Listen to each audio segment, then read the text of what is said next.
오늘 우리에게 주시는 하나님의 말씀은 시편 133편 1절부터 3절까지 말씀입니다.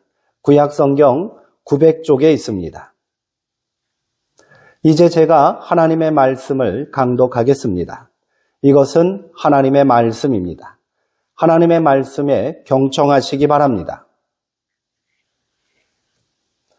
보라, 형제가 연합하여 동거함이 어찌 그리 선하고 아름다운고, 머리에 있는 보배로운 기름이 수염 곧 아론의 수염에 흘러서 그의 옷깃까지 내림 같고, 헐몬의 이슬이 시온의 산들의 내림 같도다. 거기서 여호와께서 복을 명하셨나니 곧 영생이로다. 아멘. 보배로운 기름과 헐몬의 이슬이라는 제목으로 하나님의 말씀을 함께 나누겠습니다. 지난주 가족들과 왕과 사는 남자라는 영화를 보았습니다. 조선의 임금 중 비운의 삶을 살다간 단종에 관한 이야기입니다. 단종은 조선 역사상 가장 어린 나이에 왕위에 올랐으나 숙부인 수양대군에 의해 왕위에서 쫓겨나 유배지에서 비참한 삶을 마친 비운의 주인공입니다. 영화는 강원도 영월로 유배를 간 단종의 마지막 일대기를 영화적 상상력을 더해 감동적으로 보여줍니다. 영화적 재미를 더하기 위해서 악역이 꼭 필요합니다. 당연히 어린 조카를 몰아내고 왕위를 차지한 수양대군이 가장 악랄한 악당이지요. 그런데 이 영화에서는 수양대군이 등장하지 않습니다. 그 자리를 당시 이 모든 일을 배후 조종했던 시대의 간신배 한명회만 등장합니다. 한명회는 우리 역사에 등장하는 가장 비열한 간신배입니다.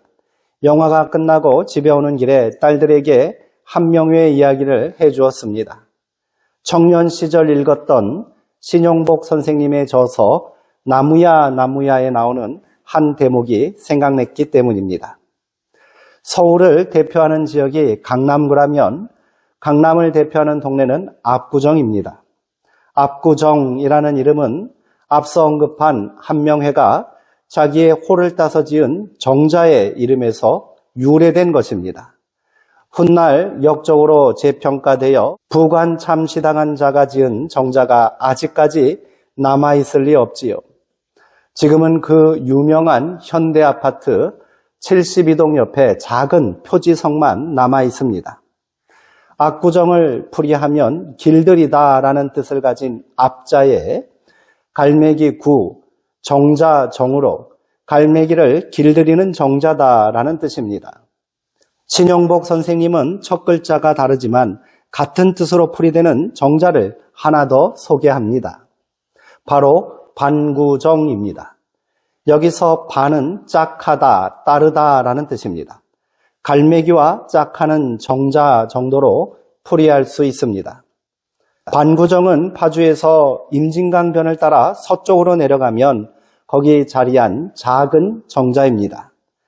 500년이 넘는 세월 동안 같은 자리를 지키며 지금도 갈매기와 버타는 소박한 모습으로 서 있습니다. 두 정자는 그 이름이나 존재 여부뿐 아니라 더 큰 의미에서 차이가 있습니다. 압구정은 온갖 권모술수로 왕실을 등에 업고 피비린내 나는 숙청으로 권력을 누렸던 간신배 한명회가 지었다면, 반구정은 세종조의 명상이며 청백리의 귀감인 황희정승이 지었다는 것입니다. 두 정자 모두 노재상이 은퇴하여 한가로이 갈매기와 버타며 여생을 보냈던 정자입니다만 남아있는 지금의 모습은 참으로 판이합니다. 황희정승의 이야기가 나왔으니 그에 관한 유명한 일화 하나를 소개해드리겠습니다.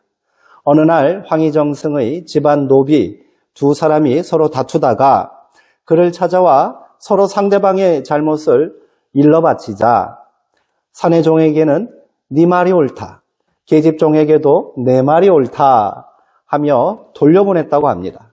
이를 지켜보던 부인이 그 태도를 나무라자 부인의 말도 옳다라고 했다고 합니다. 그는 시비를 가릴 때 잘못을 지적하기를 삼가고 옳음을 먼저 생각했습니다. 중요한 것은 이를 행함에 있어 상하 귀천, 남녀의 차별을 두지 않았다는 사실입니다. 반구정과 압구정은 두 사람의 인물만큼이나 큰 차이가 있습니다. 버타는 방법이 한 사람은 짝하여 마음을 나누고 우정을 키우는 사랑이라면 한 사람은 길들이고 업신여기어 굴복시키는 오만함입니다. 어느 쪽이 진정한 벗을 사귀는 길인지 굳이 논할 필요가 없습니다. 오늘 함께 읽은 시편 133편 1절은 이렇게 시작합니다. 형제가 연합하여 동거함이 어찌 그리 선하고 아름다운고.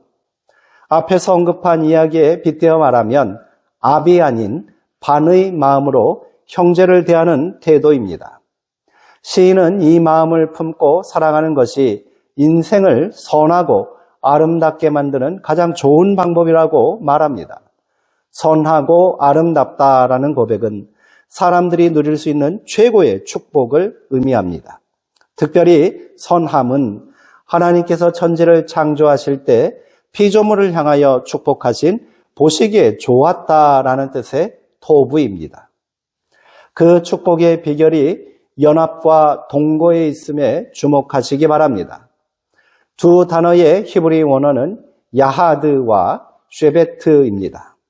야하드는 마음과 목적이 하나 되어 완전한 일치를 이룬 상태를 말합니다. 쉐베트는 일시적인 방문이나 만남이 아닌 지속적이고 안정적인 삶의 공유를 뜻합니다. 우리의 가족과 신앙 공동체는 이러한 연합과 동거에 기초해야 합니다. 그런데 많은 이유로 해서 우리 안에 연합과 동거가 깨어지고 있습니다.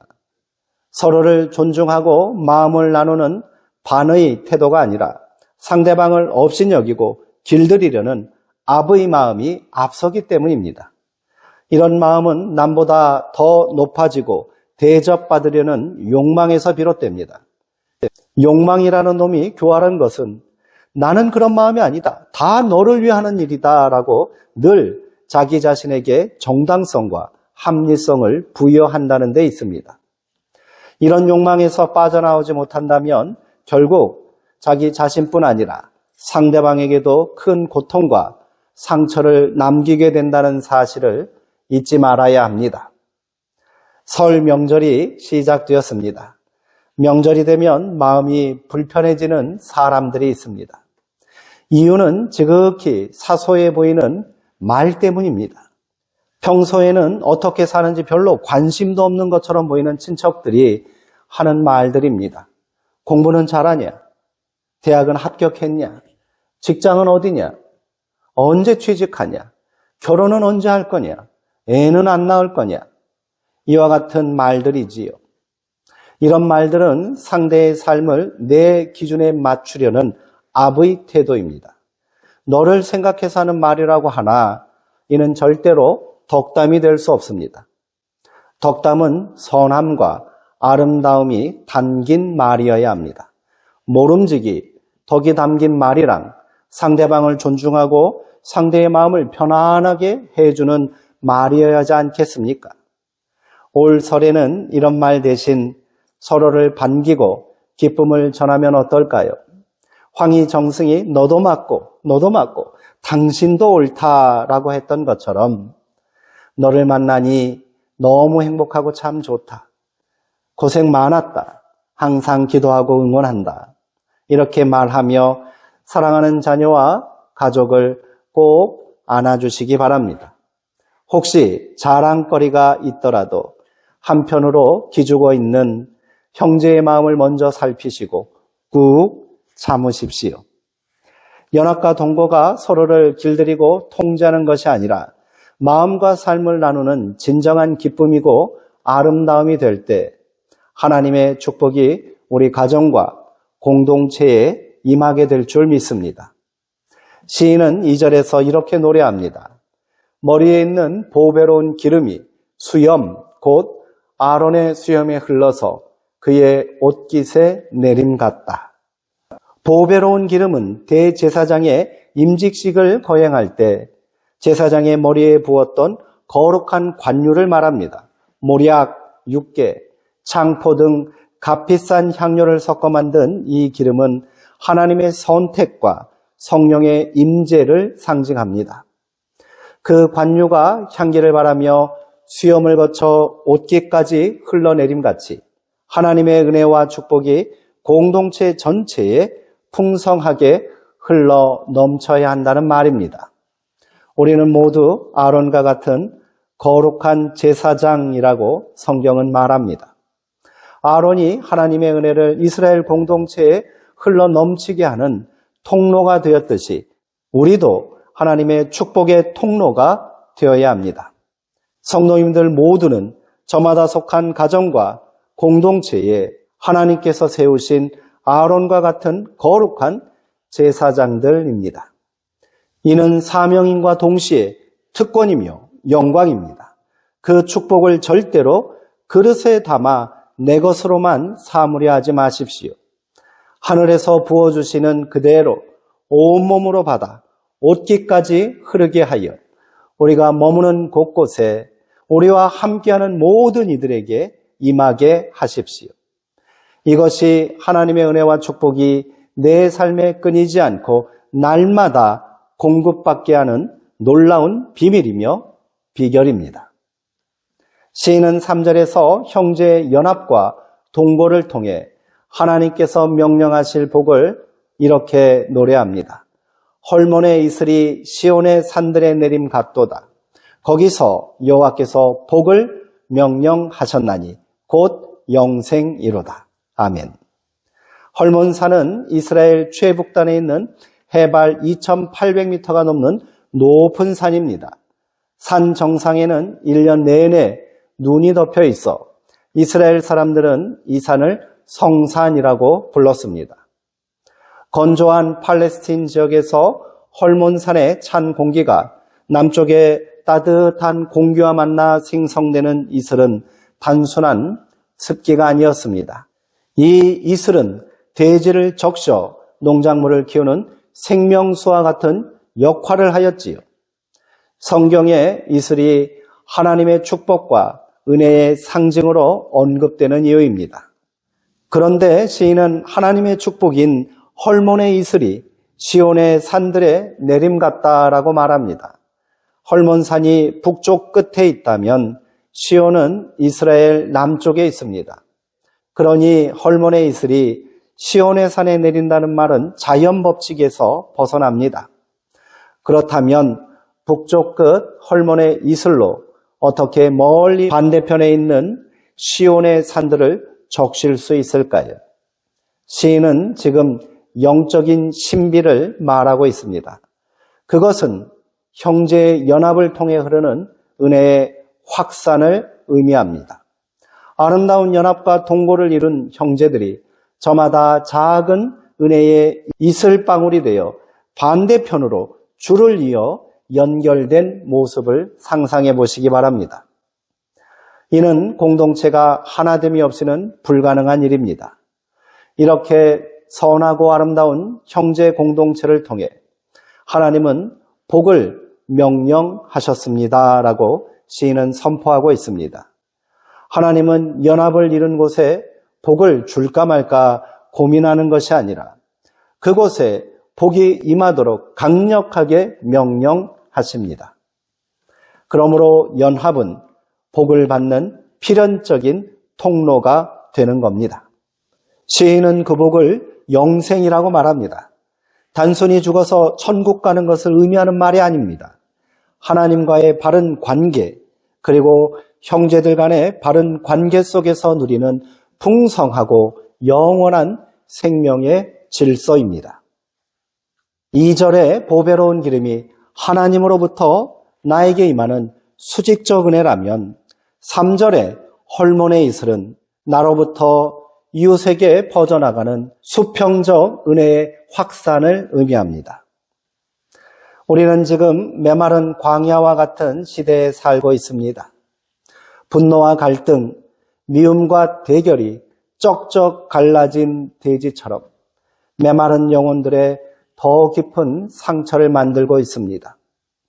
오랜 목마름에 지친 영혼들에게 우리는 대지를 적시는 헐몬의 이슬이 되고 옥깃을 적시는 보배로운 기름이 되어야 합니다. 그렇게 성도님들의 가정과 우리 수정동교회가 세상에 다시 희망을 심고 생명을 키우는 축복의 통로가 되기를 주님의 이름으로 축원드립니다. 기도하시겠습니다. 사랑과 은혜의 하나님, 오늘 저희는 선포되는 하나님의 말씀을 통해 진정한 연합이 무엇인지 되새겨 보았습니다. 상대를 길들이고 굴복시키려는 아부의 욕망을 내려놓게 하시고 형제의 마음을 살피며 곁을 지켜주는 반의 사랑을 우리 안에 허락하여 주옵소서. 우리 수정동교회 공동체가 시편의 고백처럼 머리에서 옷깃까지 흐르는 보배로운 기름과 같이 하나님의 은혜가 막힘없이 흐르는 통로가 되기를 원합니다. 높은 헐몬의 이슬이 낮은 시온의 산들을 적시듯 우리의 작은 섬김과 존중이 메마른 세상에 생명수를 공급하는 거룩한 이슬방울이 되게 하여 주옵소서. 특별히 설 명절을 맞이합니다. 가족과 친지들을 대할 때 내 기준을 강요하기보다 황희정승처럼 너도 옳다, 내가 있어 참 행복하다라고 말할 수 있는 넉넉한 마음을 주시옵소서. 우리의 가정이 영생의 복을 누리는 작은 천국이 되게 하시고 우리가 머무는 곳마다 그리스도의 향기가 전해지게 하옵소서. 우리의 영원한 동행자 되시는 예수 그리스도의 이름으로 기도하옵나이다. 아멘.